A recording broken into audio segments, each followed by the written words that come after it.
Hey, what's up? OPERATIONiDROID here. And in this video, I'm going to be going over the massive NDS4iOS updates that have been coming out, as well as how to get the newest NDS4iOS and how to update your current NDS4iOS.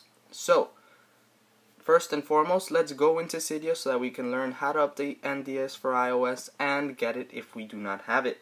So, once Cydia loads, you're going to go into the Sources tab. If you're on an iPad, just go directly to it, or if you're on an iPhone, go to Manage, then Sources.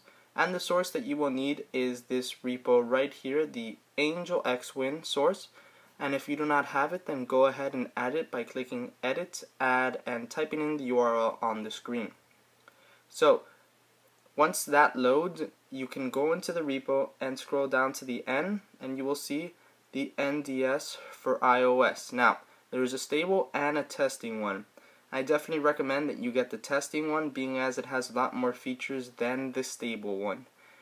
And if you already have it, then go ahead and click on it. You're going to click Modify, and you're going to upgrade it, and that will get you the latest version of NDS4iOS. And if you do not have an upgrade, then you have the latest version. And if you do not have NDS4iOS, then go ahead and install the package.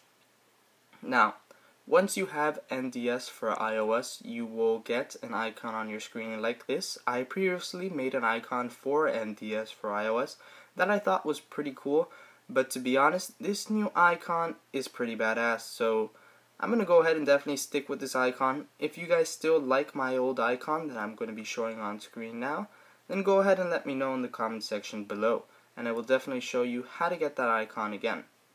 Anyways, let's go into the NDS4iOS application so we can see the new cool features. So, the first new feature that you're looking at is a better UI, which stands for user interface, as well as the reading of ROM information for actual ROM names, companies, and more. So what that means is what you're seeing right now, the little thumbnail on the left showing a picture of the game, as well as the Pokemon's name and the company that it was made from, but this may vary based on the ROM you downloaded.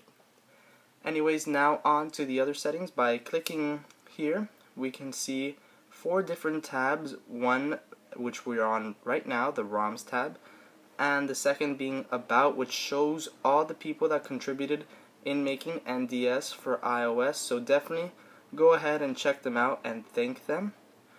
And the next one is the settings, which I'm sure you guys all want to go over. So, first one is frame skip. This is recently added. I have not gone over this yet in my previous video. And they have an auto function, which I definitely recommend that you stay on.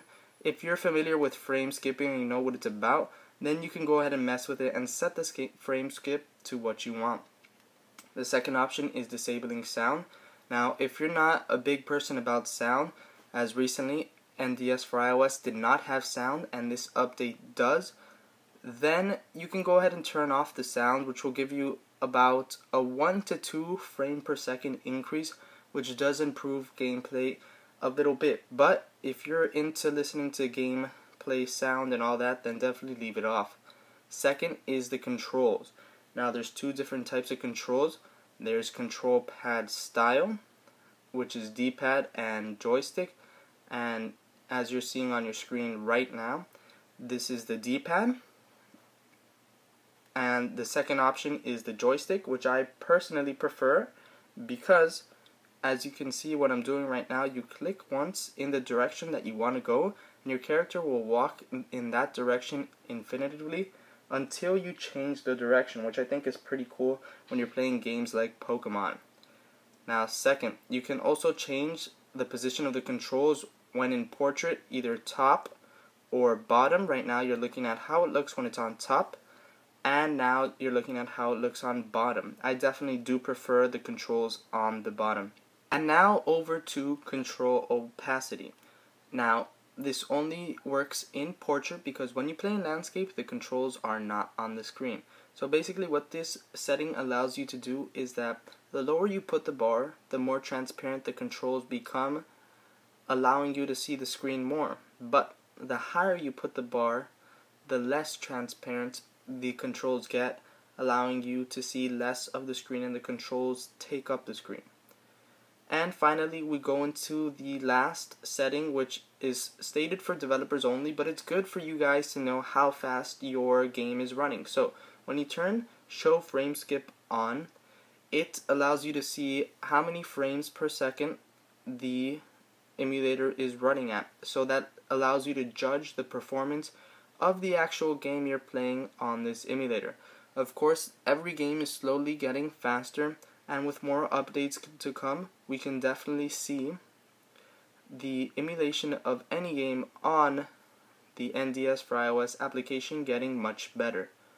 And now we go into the last link, which allows you to enable Dropbox sync, which what this basically does is that it allows you to add your NDS4iOS folder to your Dropbox account, and your games saves will be synced back to the folder, so it will carry across devices. So for example, you have a save on your iPad and you're using it at home, but then you're going to go out and you'd like to transfer that save to your iPhone so that you can play it on the go. You can definitely do that and transfer the saves to different devices so you can play in the same save state and not lose any progress. But this is slightly difficult and will require another video to show you how to enable this. So if you guys would like to have a video on enabling the Dropbox sync, then get this video to 65 likes, and then I will definitely make a video showing you how to enable the Dropbox sync. And now that's all for the settings. And finally, I would like to go over the donation page. So you can donate to these developers via PayPal, and I definitely recommend that you do, because this NDS4iOS application is free and they definitely deserve some compensation for their amazingly hard work besides your feedback and your love. So definitely send them some monetary gain, and we will be able to see massive updates in NDS4iOS in the future. Alright, so now I'm going to be quickly talking about the saves. So, the quick save feature is used when you exit the game. So when you exit the game and you re-click the game that you were playing, you can either launch the game or resume from save state. Now, think of this like a quick save. So when you resume from a save state, it will take you exactly to where you were before you left the game. Now, this is always an option. Every time you leave, the game will quick save. So if you go back and launch the game, then you have now lost your quick save, because now when you leave this launching of the game, it will resave a quick save. So using the quick save is reliable if you're just leaving the application quickly and don't have time to save. But I definitely do recommend that you always save in-game so that you do not lose any progress, and use this in-game saves as much as you possibly can. And if you are going to use the quick saves, then only use the quick saves, because as soon as you launch the game from a different position than where the quick save was, then you will automatically use that quick save. So be careful with the quick saves. You do not want to lose your game's progress. Thanks for watching. I hope you enjoyed this video. If you did, then please leave a like and subscribe for more videos like this one, and to learn more on NDS4iOS, as well as check out 2 of the videos on your screen if you are interested in them. If you want to learn how to get games on NDS4iOS, then click on the top left iPhone, as well as follow me on Twitter for more news on my channel.